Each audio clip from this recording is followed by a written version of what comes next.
friends, it's time to finish up Magic Tree House book number 19, Tigers at Twilight. When we left off, Jack and Annie had just come upon a man in the forest. Is he a friend? Is he a foe? He looked very peaceful. Let's read and find out. Chapter 9, The Hermit. Ka and Ko smoothed the man's hair with their little paws and patted his cheeks gently. The man smiled and whispered to the Lungar. His eyes stayed closed. Teddy walked up to the man and licked his hands. The man still didn't open his eyes, but he stroked Teddy's fur. Knock, knock, Annie said softly. Is someone there? The man asked. His face turned toward Jack and Annie. Now his eyes were open, but he didn't seem to see them. Jack realized that the man was blind. Hi, I'm Annie, said Annie. And I'm Jack, said Jack. The blind man smiled. Good, he said, nodding. Would you like to visit with me? Sure, said Annie. She and Jack sat down next to the man. Do you live in this forest? Annie asked. Yes, he said. Are you a hermit? Jack asked. Yes, the blind man said. What's a hermit? Said Annie. Hermits live far away from other people, said the blind man. We like to be alone to think. I live in the forest so I can learn from nature. How do you learn? Asked Jack. I listen, said the blind man. Listen to what? Asked Jack. To the chatter of the monkeys, the rumble of the elephant, the roar of the tiger, said the man. I have listened for so long. They have all begun to sound like one voice, the one great voice of the forest. Did the voice tell you that a tiger got caught in a trap last night? Asked Annie. Yes, the hermit said. And did it tell you that after we saved him, he tried to attack us? Said Jack. The blind man smiled. Please bring me one of the white flowers floating on the stream, he said. Jack wondered why the hermit was changing the subject. But Annie jumped up and hurried to the stream. She pulled at one of the large flowers. It came up muddy, root and all. She took it to the blind man. Thank you, he said.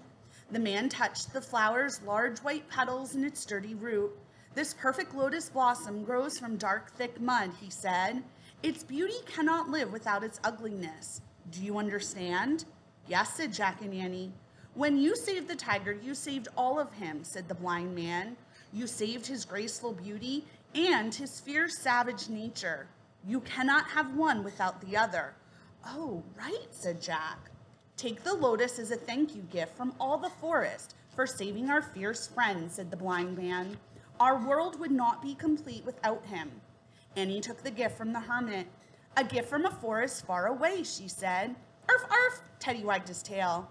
The Lungars clapped. We can go home now, said Jack, if we can just find the way. Do not worry, said the blind man. Your house in the trees is close by. The elephants walked in a large circle, so you are back at the place where you started. Really, said Jack? The blind man pointed to the sky. There was the magic tree house, high in a nearby tree. Oh, great, breathed Jack.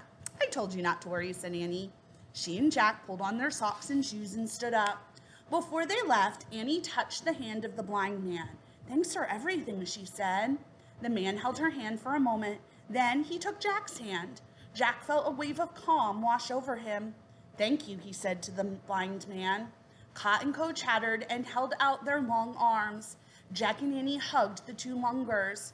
We'll miss you, said Annie. You were great tour guides, said Jack. Goodbye. Then he and Annie took off for the magic tree house with Teddy scampering after them. At the rope ladder, Jack put Teddy into his pack and climbed up. Annie carried the lotus blossoms as she followed them. Inside the treehouse, Jack picked up the Pennsylvania book, but before he made a wish, he looked out the window with Annie. In the distance, they saw Saba and the other elephants bathing in the stream. They saw Ka and Ko swinging on vines. They saw the tiger sunbathing in the grass, licking his sore leg. They saw the tiny deer grazing. They saw bright birds in the trees. They saw the blind man sitting in front of his cave. He was smiling. Jack opened the book. He pointed to a picture of the Frog Creek woods.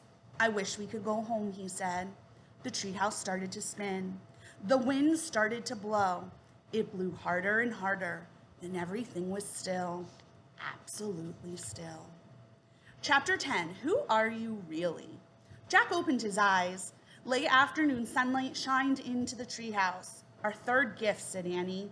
She put the lotus blossom beside the pocket watch from the Titanic and the eagle's feather from the Lakota Indians. One more gift, she said to Teddy, and you'll be free from your spell. The little dog licked her hand. Hey, tell me this, said Jack. How did you know Teddy wanted us to hide behind that rock?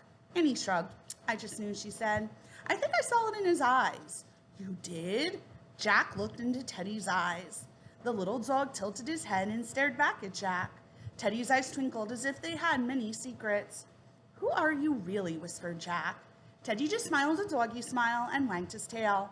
Come for us again soon, Annie said, okay? Teddy sneezed as if to say, of course. Jack grabbed his pack, then he and Annie climbed down the rope ladder. When they stood on the ground, they looked up. A little black nose was peeking out the treehouse window. Bye, they called. Arf, arf. Jack and Annie took off between the trees.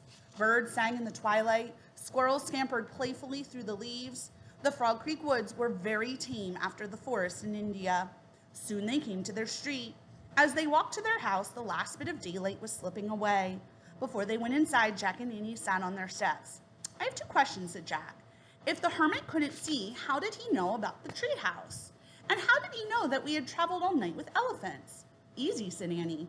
The one great voice of the forest told him. Said Jack. He closed his eyes for a moment and listened. He heard a car going down the street. He heard a woodpecker pecking. He heard crickets chirping. He heard a screen door opening. He heard a mom saying, time for dinner, kids. All the sounds were like one great voice, the one great voice of home.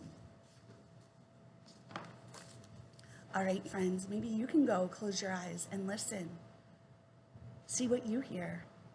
Until next time, keep reading, friends.